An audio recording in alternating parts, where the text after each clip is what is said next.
Hello, and welcome to the Intel Brief, your daily intelligence briefing on global geopolitics. Today is Thursday, 31 October.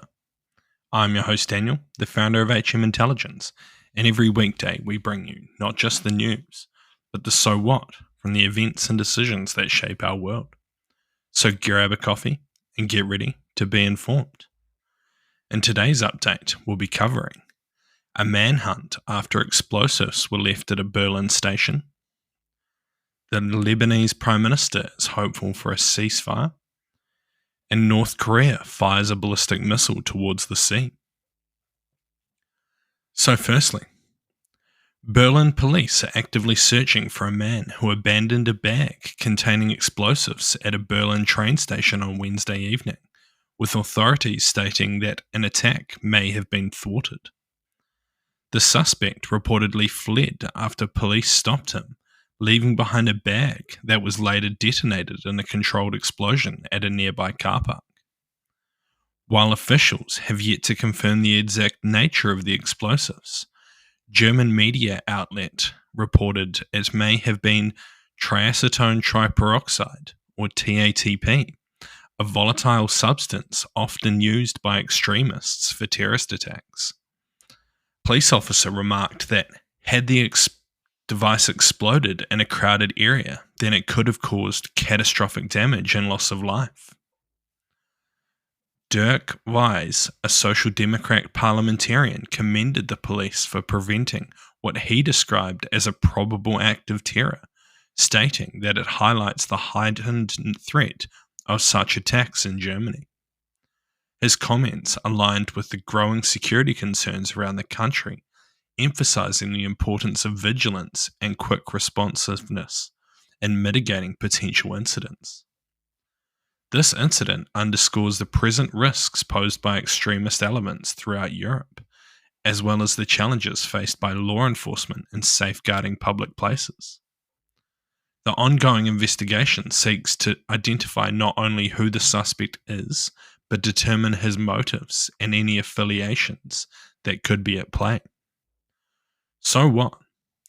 Finding the suspect will be a high priority, as making TATP is not a simple task. It is possible that this person, if linked to a terror group, could make explosives for a significant attack. Additionally, if the suspect is still in possession of some of the explosives, time will be of the essence, as TATP becomes much more volatile as time passes, meaning that he will need to use it or dispose of it somehow. Next, the Lebanese caretaker Prime Minister has expressed cautious optimism regarding a potential ceasefire agreement with Israel after discussions with the US envoy indicating efforts were underway to achieve a peace within the few days. Hezbollah's newly appointed leader, Naim Qassam, also acknowledged the possibility of a ceasefire, but emphasized that it would be contingent upon terms favorable to Hezbollah, reiterating that they would not seek peace on compromised terms. On the Israeli side, Energy Minister Eli Cohen stated that while the Security Cabinet was considering conditions for a truce, an immediate ceasefire seemed unlikely, as further time would be necessary to reach any agreement. This dialogue signals a tentative but complex movement towards de-escalation, though substantial challenges remain. So what? This seems unlikely. From what Israel has been saying over the past few weeks and months, it seems likely that they will not look for peace until they have completed their clearance of the border regions in southern Lebanon.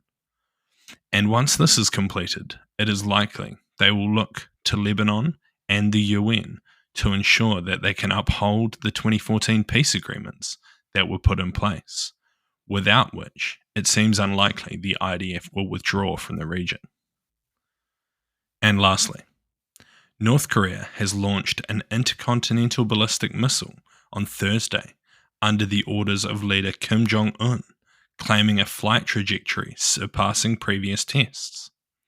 Kim reportedly observed the launch describing it as demonstration of North Korea's ability to counter its adversaries. This launch occurred shortly after South Korean intelligence indicated that North Korea may soon conduct its seventh nuclear test, with the capability to launch such a long-range missile to reach the United States. South Korea and Japan both detected the missile, with the Japanese defense minister noting it reached a height of over 7,000 kilometers and traveled approximately 1,000 kilometers. The United States condemned the launch, calling it a provocation amid escalating tensions. At the same time, North Korea has been accelerating its weapons program. It has also changed its constitution to enshrine nuclear capabilities as a strategic priority. Pyongyang has conducted numerous tests, including missiles capable of carrying heavy warheads and possibly even nuclear payloads. In response, South Korea imposed additional export controls on materials for solid fuel missiles in an attempt to hinder North Korea's development of this technology. So what?